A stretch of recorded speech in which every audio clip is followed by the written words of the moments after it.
Sejam todos bem-vindos a mais uma aula de ciências com o professor Felipe.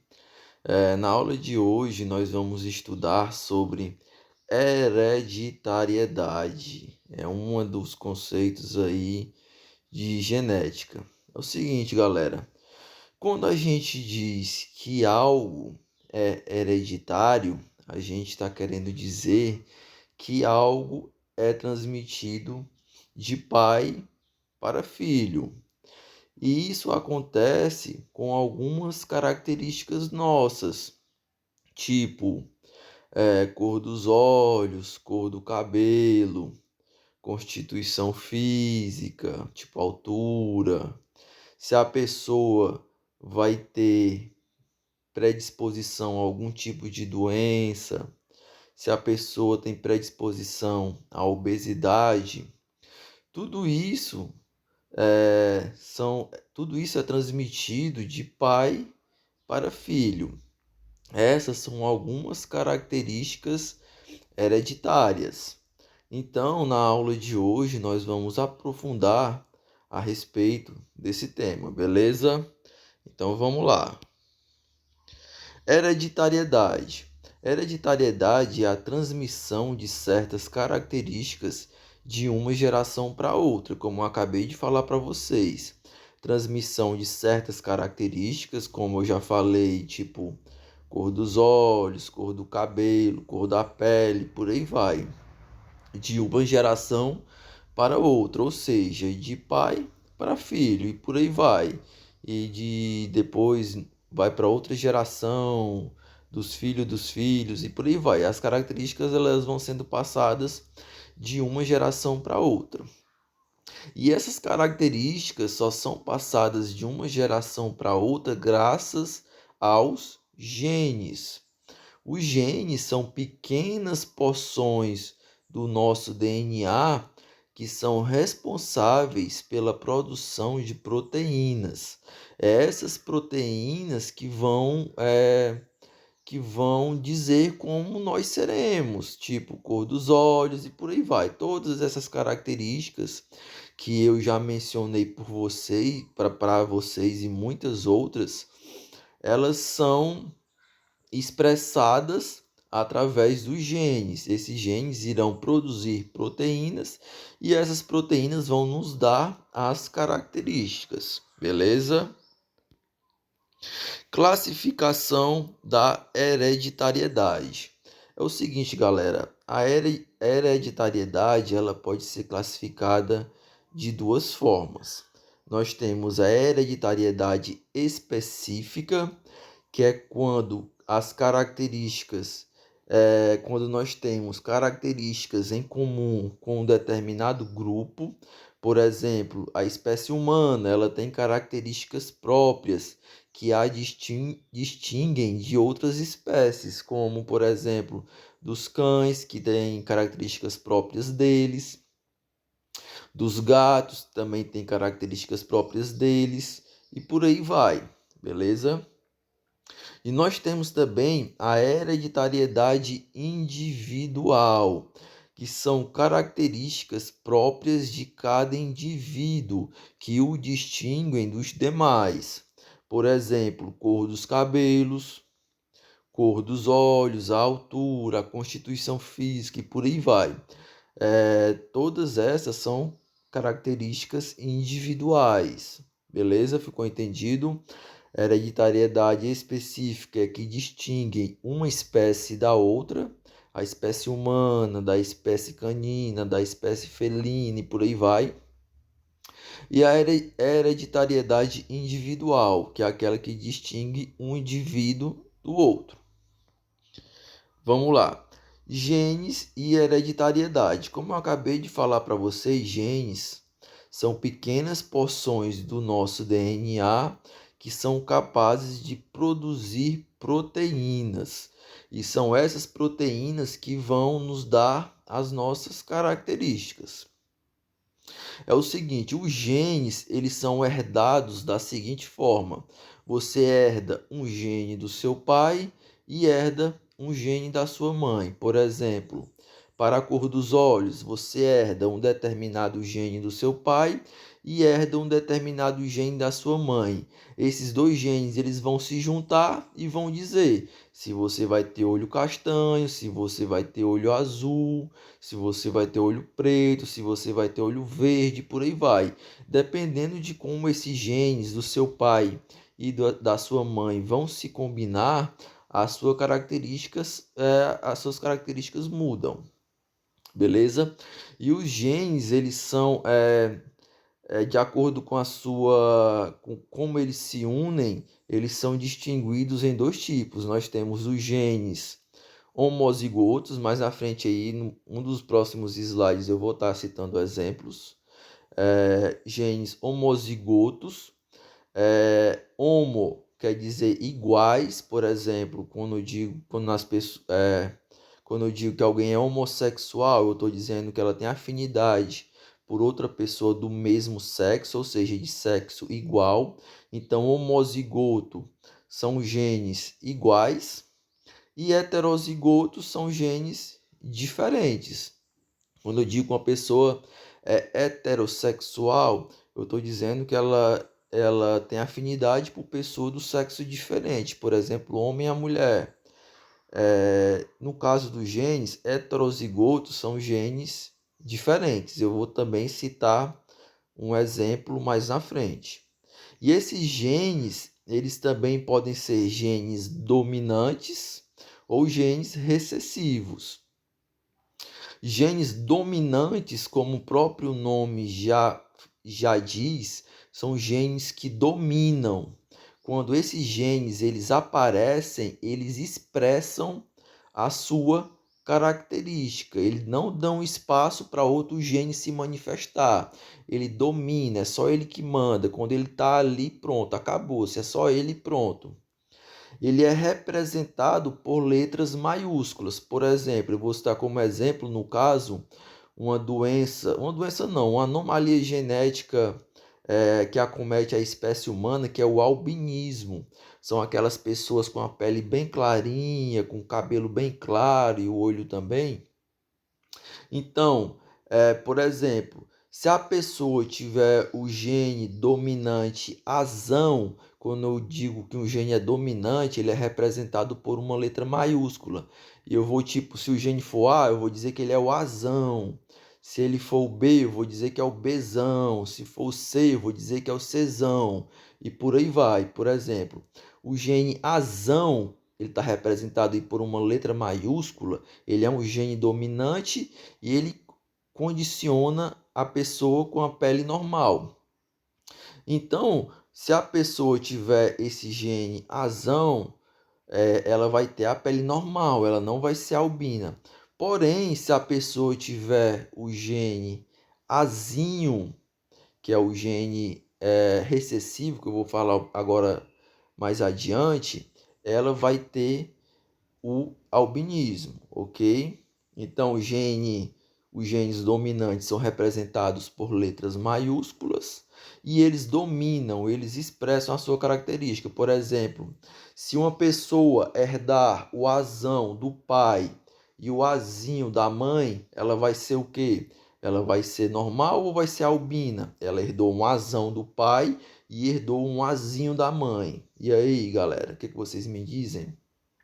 Ela vai ser uma pessoa normal, de pele normal, porque aí nessa constituição genética de azão do pai e azinho da mãe, nós temos que o azão ele vai dominar, ele vai expressar a sua característica, então a pessoa vai ter a pele normal. Vou comentar também a respeito disso aqui mais adiante.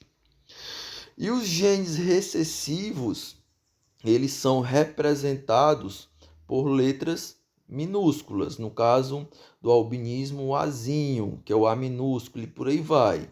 Bzinho, Czinho, Dzinho e por aí todo o alfabeto. Esses genes eles só se manifestam em dose dupla, ou seja, por exemplo, no caso do albinismo, a pessoa só vai ser albina se ela herdar um azinho do pai e um azinho da mãe. Ela vai ser azinho, azinho, dois As minúsculos. Então ela vai ser uma pessoa albina, porque os genes recessivos, os genes que é representados por letras minúsculas, eles só se manifestam em dose dupla. Só se manifestam quando estão aí os dois juntos. Porque se tiver um gene dominante no meio, no caso o azão, aí ele já embaçou tudo. Ele vai querer expressar a característica dele, que é a característica de pele normal. Beleza? Então vamos lá. Algumas características condicionadas por genes recessivos que nós temos são o albinismo, que eu já venho falando sobre ele, os olhos azuis, o bico de viúva, que é esse bico aqui, ó, na testa da pessoa, que fica tipo o cabelo em forma de V, e o queixo sem cova também, o queixo sem aquela covinha, o queixo normal, também é uma característica recessiva, e nós temos aí muitas outras. Beleza? Agora eu vou falar a respeito do albinismo, que eu vinha prometendo para vocês de mostrar um slide com as constituições. É o seguinte: quando a pessoa herda um azão do pai e um azão da mãe, ela vai ser o quê? Ela vai ser uma pessoa homozigoto, porque ela tem os dois genes iguais, azão, azão. E ela vai ser uma homozigoto dominante, porque é formado aí por dois genes dominantes. Então, se ela herdou um azão do pai e um azão da mãe, ela por ser um gene dominante e o azão ele condiciona a pele normal, essa pessoa vai ter aí a sua pele normal, ok? Do mesmo jeito, o heterozigoto, quando a pessoa herda um azão do pai e um azinho da mãe, ou vice-versa, pode ser um azinho do pai e um azão da mãe, não importa. Ela, como os dois genes eles são diferentes, essa pessoa ela vai ser heterozigota, heterodiferente, ok? Aqui, peraí. E quando a pessoa ela herda dos dois genitores, o azinho do pai e o azinho da mãe, ela vai ser homozigota também, porque ela apresenta os dois genes iguais, mas vai ser um homozigoto recessivo, porque os dois genes, o azinho, os dois genes aí, no caso o azinho representado por uma letra minúscula, são genes recessivos. E os genes recessivos, eles só se manifestam, como eu já falei, se eles estiverem em dose dupla, ou seja, um do lado do outro. Então, o azinho aí vai expressar a sua característica e a pessoa vai ser uma pessoa albina, ok? Então, no caso do albinismo, azão, azão, pele normal, porque eu só tenho o gene dominante, o azão condiciona a pele normal. Azão, azinho vai ser uma pessoa com pele normal também, porque o azão ele domina o azinho e expressa a sua característica, que é pele normal. E o azinho vai ser uma pessoa albina, porque o gene recessivo ele só se manifesta em dose dupla, quando os dois aparecem juntos, ok? Então vamos lá. As leis da hereditariedade. É o seguinte, galera. Um, um biólogo botânico aí, chamado Gregor Mendel, ele é considerado o pai da genética. Foi ele que começou tudo isso, o Gregor Mendel. Ele é um monge austríaco, ele era um padre austríaco, ele vivia no monastério e devido a ter um tempinho livre na vida dele, ele começou a estudar algumas plantas e mais especificamente a ervilha. Ele começou a executar cruzamentos entre essas ervilhas. Mas professor, por que ele escolheu a ervilha? Por que ele não escolheu aí outras plantas, tipo um caju, uma manga, sei lá, um feijão, um milho? Por que ele escolheu a ervilha? É o seguinte, galera, ele escolheu a ervilha porque a ervilha apresenta uma série de características diferentes. Por exemplo, a semente da ervilha, ela pode ser verde ou amarela. Ela também pode ser lisa ou rugosa. As suas flores também apresentam, algumas apresentam cores diferentes, por aí vai. Então, a planta de ervilha, ela apresentava uma série de características diferentes que o Mendel poderia trabalhar em cima delas, ok? Então, ele elaborou duas leis, a primeira e a segunda lei de Mendel. Nós vamos ver aqui cada uma delas. Esse cara aí mexendo nessas plantas é o Mendel. Primeira lei de Mendel, também conhecida como lei da segregação.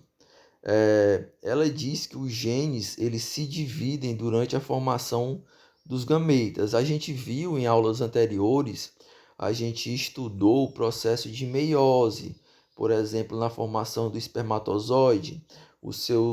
A espécie humana tem 46 cromossomos, o espermatozoide tem 23, porque o seu material genético foi dividido ao meio. E durante a divisão desse material genético ao meio, os gametas eles adquirem genes diferentes. Aí dependendo do gene, por exemplo, se um espermatozoide com o gene azinho se encontrar com um óvulo do gene que tenha o gene azinho, essa pessoa formada através dessa união será uma pessoa albina. E por aí vai. Foi isso aí que Mendel preceituou na sua primeira lei. Os genes se dividem durante a formação dos gametas. E essa divisão ela é aleatória, ela acontece ao acaso, ok? Ele estudando a característica da planta de ervilha, que é a cor das sementes, ele viu que o gene Vzão, que é um gene dominante por ser maiúsculo, o gene Vzão, ele condiciona sementes amarelas. E o gene recessivo minúsculo Vzinho, ele condiciona sementes verdes. Aí ele fez aí o seguinte cruzamento. Ele cruzou uma planta que apresenta sementes verdes, Vzinho, Vzinho, com uma planta que apresenta sementes amarelas, Vzão, Vzão. E o que aconteceu? Como foi que saíram os filhos desse cruzamento? Saíram todos Vzão, Vzinho, saíram todos heterozigotos. Por quê? Porque herdaram um Vzão do pai e herdaram um Vzinho da mãe. Herdaram um Vzão da planta que produz sementes amarelas e herdaram um Vzinho da planta que produz sementes verdes.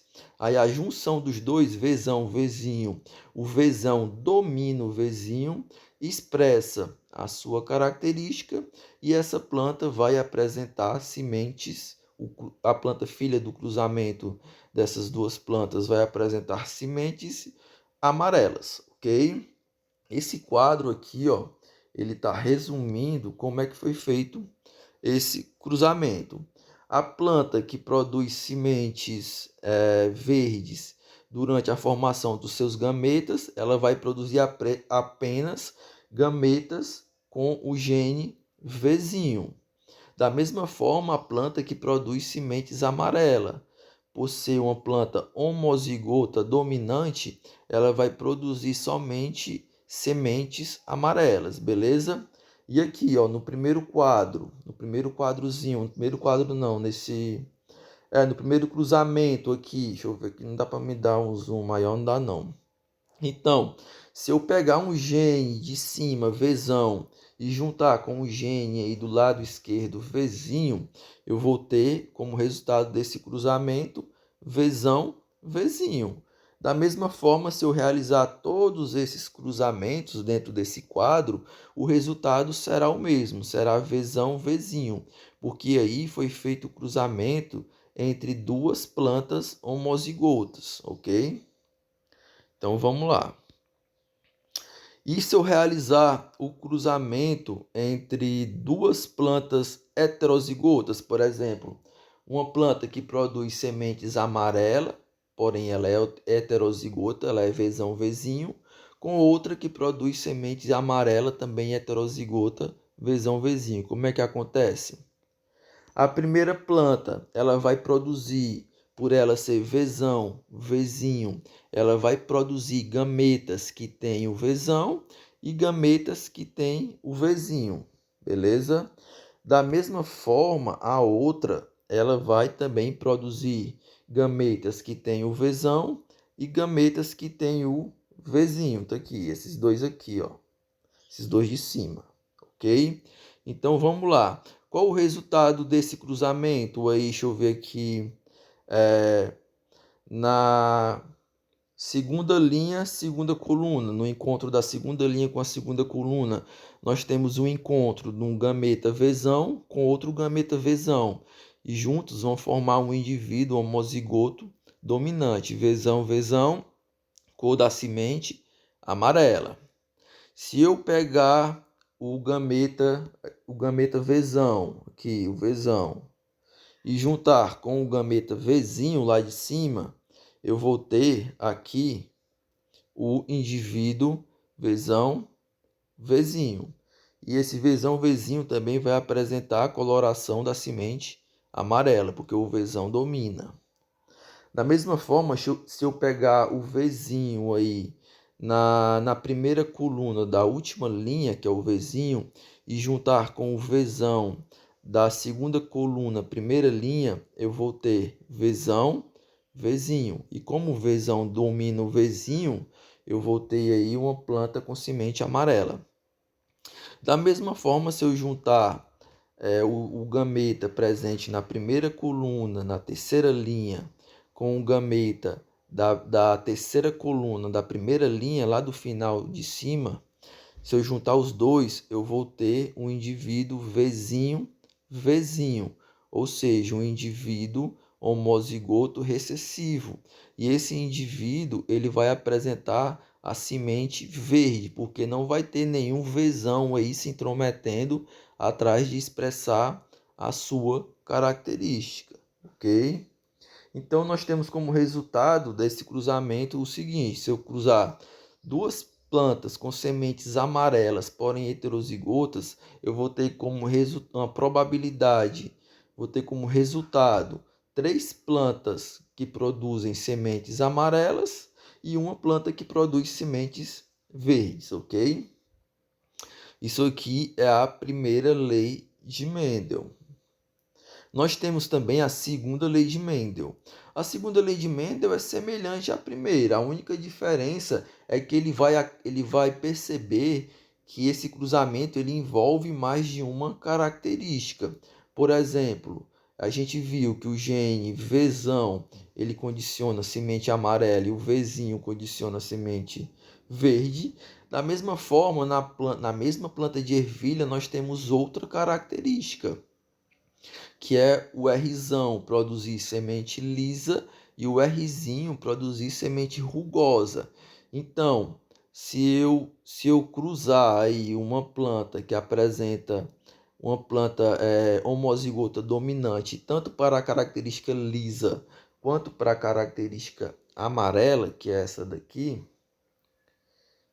eu vou ter com a planta que apresenta uma planta homozigota recessiva, como resultado desse cruzamento, eu vou ter uma planta que apresenta sementes lisa e amarela, porque o liso domina o rugoso e o amarelo domina o verde. E por essa planta ser uma planta heterozigota, as características dominantes elas vão se expressar. Então, galera, é basicamente isso. Primeira lei de Mendel é somente uma característicazinha ali, uma característica que é feito o cruzamento. E a segunda lei de Mendel leva em consideração mais de uma característica. No caso, a gente aqui viu duas características, mas podem ser 3, 4, 5 e por aí vai, beleza?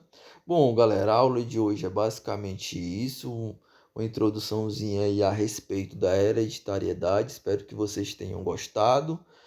Qualquer dúvida, podem entrar em contato comigo aí para tirar. Caso tenha ficado com dúvida, eu sei que esse quadro aqui não deu para me explicar direito, porque é bom vocês vendo, eu pegando, fazendo um cruzamento de cada vez, não dá para me fazer aqui pelo slide. Então, se caso vocês tenham ficado com dúvida em relação ao quadro de Punnett, que é como é chamado esse quadro, aí vocês podem estar entrando em contato comigo pelo WhatsApp, que eu vou tentar explicá-lo, ok?